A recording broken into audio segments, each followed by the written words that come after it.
రోమాపత్రిక 4వ అధ్యాయం 13వ వచనం నుంచి 25వ వచనం వరకు. అతడు లోకమునకు వారసుడగును అను వాగ్దానము అబ్రహామునకైనను అతని సంతానమునకైనను ధర్మశాస్త్రం మూలముగా కలగలేదు, కానీ విశ్వాసము వలనైన నీతి మూలముగానే కలిగెను. ధర్మశాస్త్ర సంబంధులు వారసులైన ఎడల విశ్వాసము వ్యర్థమగును, వాగ్దానమును నిరర్థకమగును.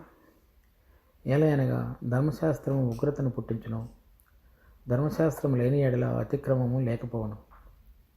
ఈ హేతువు చేతను ఆ వాగ్దానము యావత్ సంతతికి, అనగా ధర్మశాస్త్రం గలవారికి మాత్రం కాక అబ్రహామునకున్నట్టు విశ్వాసం గలవారికి కూడా దృఢము కావాలని కృపను అనుసరించినదై ఉండునట్లు అది విశ్వాసమూలమైనదాయన. తాను విశ్వసించిన దేవుని ఎదుట, అనగా మృతులను సజీవులనుగా చేయువాడును, లేని వాటిని ఉన్నట్లుగా పిలుచువాడైన దేవుని ఎదుట అతడు మనకందరికీ తండ్రి అయి ఉన్నాడు. ఇందును గూర్చి నిన్ను అనేక జనములకు తండ్రినిగా నియమించితిని అని వ్రాయబడి ఉన్నది. నీ సంతానము ఇలా ఉండునని చెప్పిన దానిని బట్టి తాను అనేక జనములకు తండ్రి అగినట్లు నిరీక్షణకు ఆధారం లేనప్పుడు అతడు నిరీక్షణ కలిగి నమ్మెను. మరియు అతడు విశ్వాసమందు బలహీనుడు కాక రమారమి 100 వయసు గలవాడై ఉండి అప్పటికి తన శరీరము మృతతుల్యమైనట్లును శారా గర్భము మృతతుల్యమైనట్లును ఆలోచించిన, కానీ అవిశ్వాసం వలన దేవుని వాగ్దానమును గూర్చి సందేహింపక దేవుని మహిమపరిచి ఆ వాగ్దానము చేసిన దానిని నెరవేర్చుటకు సమర్థుడని రూఢిగా విశ్వసించి విశ్వాసము వలన బలము నొందెను. అందుచేత అది అతనికి నీతిగా ఎంచబడెను. అది అతనికి ఎంచబడెనని అతని నిమిత్తం మాత్రమే కాదు, కానీ మన ప్రభు అయిన యేసును మృతులలో నుండి లేపిన వాని యందు విశ్వాసం ఉంచిన మనకును ఎంచబడినని మన నిమిత్తము కూడా వ్రాయబడెను. ఆయన మన అపరాధముల నిమిత్తము అప్పగింపబడి మనము నీతివంతులుగా తీర్చబడుటకై లేపబడెను. మనం చదివినటువంటి ఈ భాగంలో 13 నుంచి 25 వచనాల వరకు 3 ప్రధాన అంశాలు మనం చూస్తాం. 1, అబ్రహాము ధర్మశాస్త్రమును బట్టి నీతిమంతుడిగా ఎంచబడలేదు, కానీ దేవుడు అతనికి అనుగ్రహించినటువంటి వాగ్దానమును కృపను అనుసరించినదై విశ్వాసము ద్వారా అతడు పొందినట్లుగా, లేకపోతే దానిని తన జీవితంలో అన్వయించుకొని జీవించినట్లుగా చూస్తాం. తర్వాత 19వ వచనం నుంచి 13వ వచనం నుంచి 18వ వచనం వరకు, 19 నుంచి 23 వరకు అతడు ఎటువంటి పరిస్థితుల్లో ఆ విశ్వాసాన్ని అభ్యాసం చేసి దేవుడు అనుగ్రహించినటువంటి వాగ్దానాన్ని తను నిజమైన రీతిలో తన జీవితంలో పొందగలిగాడో దానిని చూస్తాం. తర్వాత 24, 25 వచనాల్లో అబ్రహాం యొక్క జీవితము మనకు ఏ విధంగా వర్తించేదిగా ఉన్నదో ఆ 2 వచనాల్లో మనం చూస్తాం. చదివినటువంటి వాగ్యభాగంలో ఉన్న 3 విషయాలను మనం వివరంగా చూద్దాం. 1, దేవుడు అబ్రహాంకి వాగ్దానం అనుగ్రహించున్నాడు. 16వ వచనంలో, ఈ హేతువు చేత ఆ వాగ్దానము యావత్ సంతతికి, అనగా ధర్మశాస్త్రం గల వారికి మాత్రం కాక అబ్రహాముకున్నట్టు విశ్వాసం గల వారికి కూడా దృఢము కావాలనని కృపను అనుసరించినదై ఉండినట్లు అది విశ్వాసమూలమైనదాయనను. ధర్మశాస్త్రాన్ని అనుసరించి జీవించిన వారందరూ నీతిమంతులుగా తీర్చబడతారనే దానికి ఆధారంగా అబ్రహామును ఏ విధంగా దేవుడు నీతిమంతుడిగా ఎంచున్నాడో అది ఆదికాండం 15వ అధ్యాయంలో మనం చూసినట్లు. అప్పటికి ధర్మశాస్త్రం ఇవ్వబడలేదు. అబ్రహాము తర్వాత అతనికి కలిగిన సంతానం 15వ అధ్యాయం ఆదికాండం నుంచి మరలా వీరందరూ కూడా 400 సంవత్సరాలు కనాను దేశంలో వేరుగా ఉండటం, తర్వాత ఇస్సాకు, యాకోబు, వాళ్ళందరి యొక్క సమయానికి కంటే ముందు వాళ్ళందరూ 400 సంవత్సరాలు దాసత్వంలో నుంచి బయటికి తీసుకొని రాబడిన తర్వాత నిర్గమకాండం 20వ అధ్యాయంలో మాత్రమే ఆ ధర్మశాస్త్రం వారికి ఇవ్వబడింది. కానీ అంతకు మునుపే అబ్రహాము దేవుని ఎదుట నీతిమంతుడని తీర్పు తీర్చబడ్డాడు. అది విశ్వాసమూలమైనదైనది. అదేవిధంగా ఆయన యందు విశ్వాసించిన వారందరికీ కూడా విశ్వాసమూలమున నీతిమంతులుగా తీర్చబడేటువంటి కృపాదానాన్ని దేవుడు మన కొరకు కూడా తెరిచి ఉంచాడు. కనుక ఎవరైనా వారు స్వయంగా చేసినటువంటి క్రియల ఆధారంగా మనం ఏ మనుషుడు కూడా దేవుని ఎదుట నీతిమంతుడిగా తీర్చబడడు అనేటువంటి అంశాన్ని అబ్రహాం యొక్క జీవితంలో ఏ విధంగా జరిగిందో అది మనకు కూడా కృప ద్వారా ఏ విధంగా విశ్వాసం ఉంచిన వారందరికీ వర్తిస్తుందో దాన్ని బట్టి మనం కూడా ఉచితంగా నీతిమంతులుగా చేయబడ్డాం. అయితే ఇక్కడ 18వ వచనంలో నీ సంతానము ఇలాగ ఉండునని చెప్పిన దానిని బట్టి తాను అనేక జనములకు తండ్రి అగునట్లు నిరీక్షణకు ఆధారం లేనప్పుడు అతడు నిరీక్షణ కలిగి నమ్మిన. ఎందుకు విశ్వసించాడు అంటే ఇక్కడ చెప్తున్నాడు కారణం. దేవుడు తనకి ఒక వాగ్దానం ఇచ్చాడు. ఆ వాగ్దానం ఏంటంటే నిన్ను అనేక జనములకు తండ్రినిగా నియమించుతుని. అది ఆదికాండం 17వ అధ్యాయం 5వ వచనం. మరియు ఇక మీదట నీ పేరు అబ్రహాము అనబడదు, నిన్ను అనేక జనములకు తండ్రినిగా నియమించుతుని కనుక నీ పేరు అబ్రహాము అనబడను. దేవుడు అతనికి అనుగ్రహించిన వాగ్దానం నిన్ను అనేక జనములకు తండ్రినిగా నియమించుతుని కనుక ఈ సంతానము ఇలాగ ఉండునని చెప్పిన దానిని బట్టి తాను అనేక జనములకు తండ్రి ఎగినట్లు నిరీక్షణకు ఆధారం లేనప్పుడు అతడు నిరీక్షణ కలిగి నమ్మెను. దేవుడు అతనికి ప్రత్యక్షమై ఆదికాండం 17వ అధ్యాయంలో ఇవ్వబడినటువంటి వాగ్దానం, తర్వాత అంతకు మునుపు 13వ అధ్యాయంలో 15వ అధ్యాయంలో ఇవ్వబడినటువంటి వాగ్దానాల యొక్క సారాంశంలో అనేక జనములకు తండ్రి ఎగినట్లుగా అబ్రహామును నేను చేసి ఉన్నానని చెప్పిన దానిని బట్టి ఆ వాగ్దానం అతని ద్వారా నెరవేర్చబడగలగటానికి అవసరమైనటువంటి విధంగా దానిని చూచి అబ్రహాము విశ్వాసాన్ని అభ్యాసం చేసినట్లుగా లేకపోతే ఉంచినట్లుగా మనం చూస్తాం. అదే మరి తనకి సంతానం లేకపోయినప్పటికీ 17వ వచనంలో చూస్తే విశ్వసించిన దేవుని ఎదుట అనగా మృతులను సజీవులుగా చేయవాడు, లేని వాటిని ఉన్నట్లుగా పిలిచేవాడు.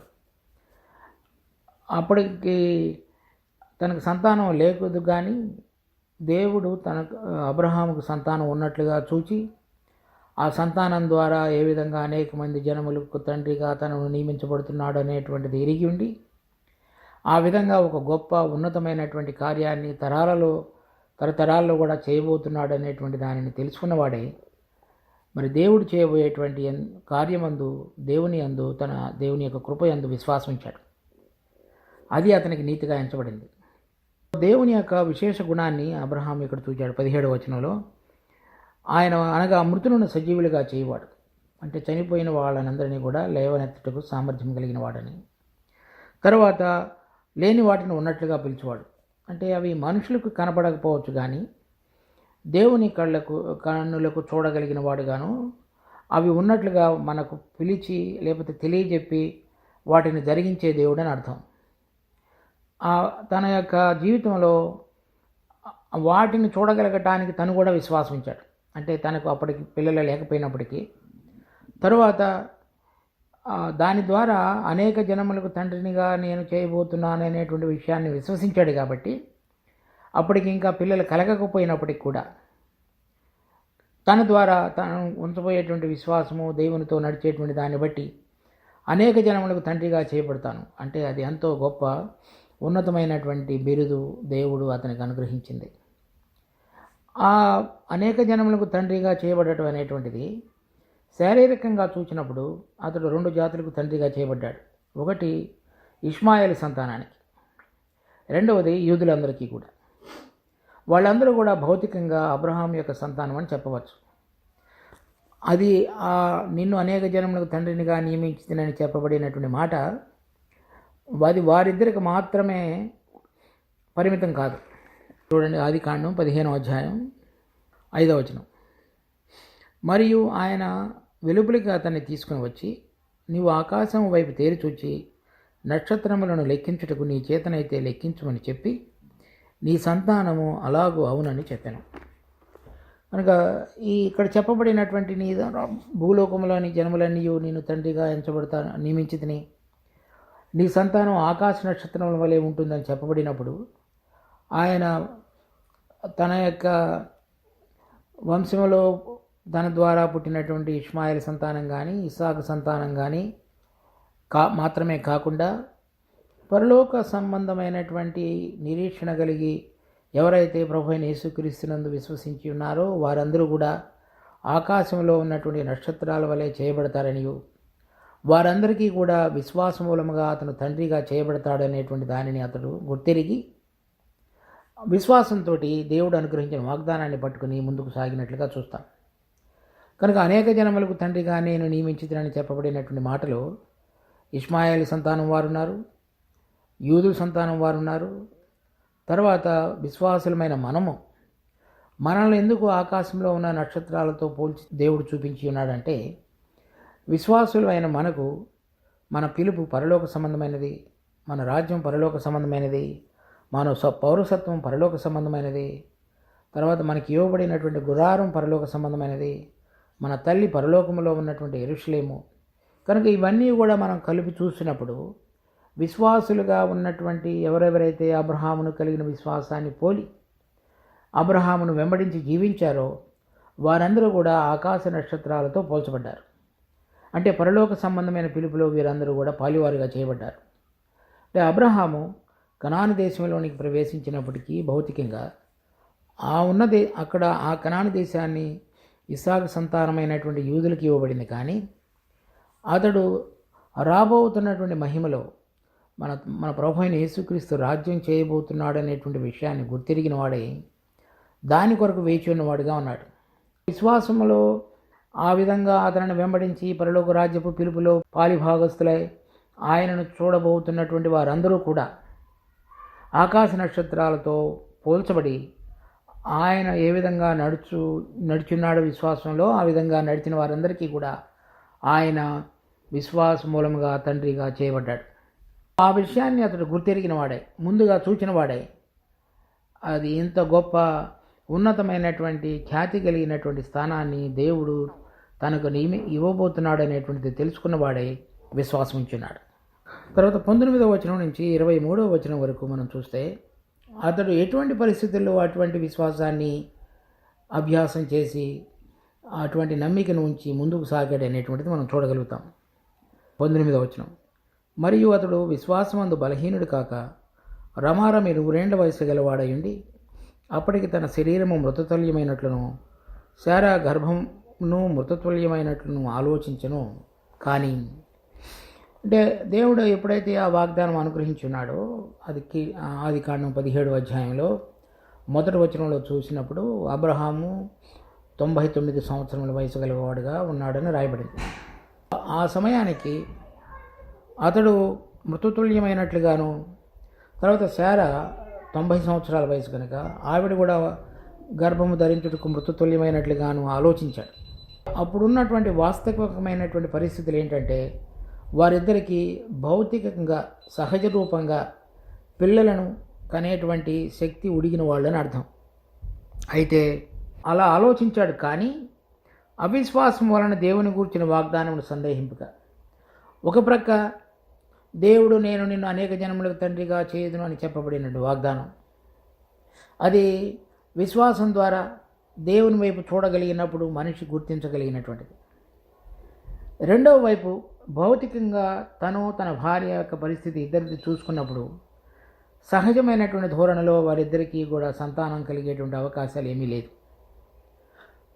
అయినప్పటికీ కూడా అంటే అటువంటి సహజమైన రీతిలో పిల్లలు కలగగా అటువంటి శక్తి ఉడిగిపోయినటువంటి స్థితిలో ఉంటున్నప్పటికీ తన యొక్క శక్తికి ఉన్న వాటిని లేని వాటిని ఉన్నట్లుగా చూచేటువంటి సామర్థ్యం కలిగినటువంటి దేవుని యందు వాగ్దానం చేసిన దానిని నెరవేర్చుటకు సమర్థుడిని రూఢిగా విశ్వసించి విశ్వాసం వలన ఫలమునందెను. ఆ వాగ్దానం అంటే నేను అనేక జనములకు తండ్రినిగా చేయుదుననేటువంటి వాగ్దానమునందు నమ్మకం ఉంచి అది తప్పకుండా నెరవేర్చుటకు సామర్థ్యం కలిగిన దేవుడని విశ్వాసం ఉంచి అది రూఢిగా విశ్వసించి, అంటే మనం చాలాసార్లు మనం మనసుతోటి మనకి తెలుసు ఇది విశ్వాసం ద్వారా మనం చేయగలమని అనుకుంటాం, కానీ అటువంటి దాని గురించి కాదు అబ్రహాం చెప్తున్నది.